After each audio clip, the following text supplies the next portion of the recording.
Welcome to the Heurich House Museum. Follow us inside as we show you a few of the important pieces in our collection. The Heurich House Museum was built by Christian Heurich, a local brewmaster born in Germany who had immigrated in 1866 when he was 24 years old, and his second wife, Matilda Dietz Heurich.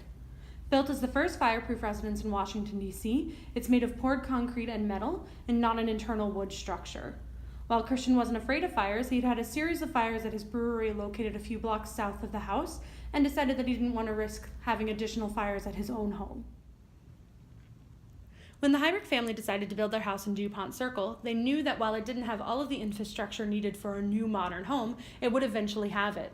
It was becoming the it neighborhood to move into, and Christian decided to build his home with an electric hookup, even though electricity wasn't yet in the area.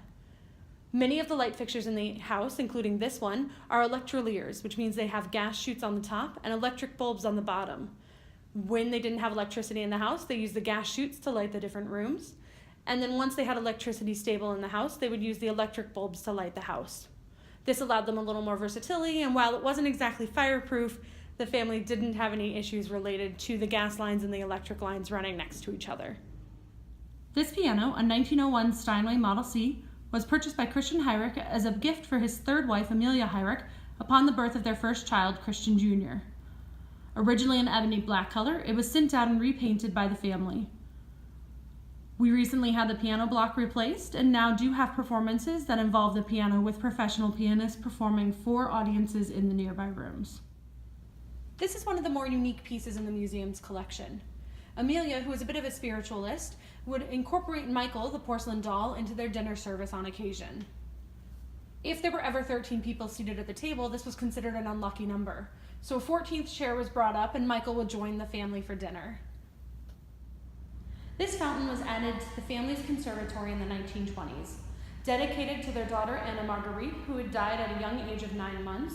The image at the top is a clear likeness of Anna Marguerite and was used to help the family commemorate her during her life.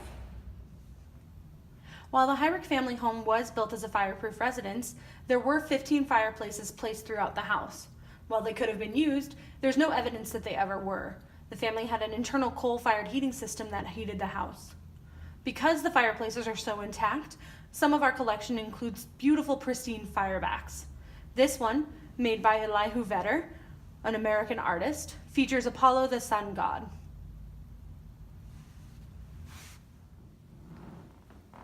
This desk was purchased by the family in 1902.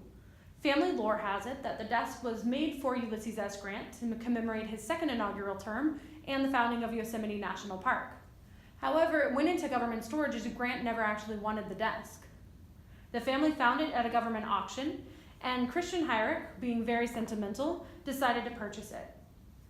When Christian Heurich moved to Washington, D.C., he wasn't yet a citizen. Once he became an American citizen, he didn't have voting rights as Washington, D.C. didn't have any. The one time he was allowed to vote was in the 1872 election of Ulysses S. Grant, for whom he voted. Christian had been working in Kansas City at a farm there and was able to vote at that point in time. Christian purchased this desk potentially to commemorate that vote and his American citizenship. When he was offered a title back in Germany, he turned it down, saying that if Germany was his mother and America was his bride, he'd have to choose his bride. This desk is a perfect example of his American pride. Christian Heurich was trained as a brewer from a young age. Having worked in breweries in Germany and Austria, he finally immigrated to the United States at the urging of his sister in 1866 when he was 24 years old. He eventually established a brewery in Washington, D.C., naming it the Christian Heurich Brewing Company in 1873. That brewery would go on to be the most prolific brewery in Washington, D.C.'s history. He also became the largest private employer in the District of Columbia. These bottles, a few of the items from his brewery, are examples of the different brewing processes and bottling and packaging processes throughout his life. Not only did he establish his own bottling plant, but he also used his nephew's, the Arlington Bottling Company, which was located in Georgetown near his brewery. Christian Heurich often traveled back to his hometown of Heine, Germany. In 1914, he located this suite of furniture that was built by artisans from his hometown and incorporated the history of his hometown. Also incorporated are mythical creatures. Christian purchased the suite of furniture and had it installed in his Washington, D.C. home. Included in that suite is this large hutch, as well as a grandfather clock located on the first floor. One of the last updates done by the Heurich family to their home was an update to their kitchen. Around 1939, the family purchased a new electric range by General Electric and had it installed here in the kitchen. They also purchased a metal countertop that they also installed. These updates show the importance of technology and how Christian appreciated the need for newer and updated things throughout the years of the house. Some of our most valuable resources in our collection include Amelia Heurich's journals. Amelia Heurich, Christian's third wife, kept detailed records of her daily activities, the family's activities, their travels, and their time in Maryland at their farmhouse. These journals and diaries are great resources for us as we entertain visitors and guests, educate our staff and volunteers, as well as plan programming related to the family life here in the Heurich House Museum. Thank you for coming with us to the Heurich House Museum.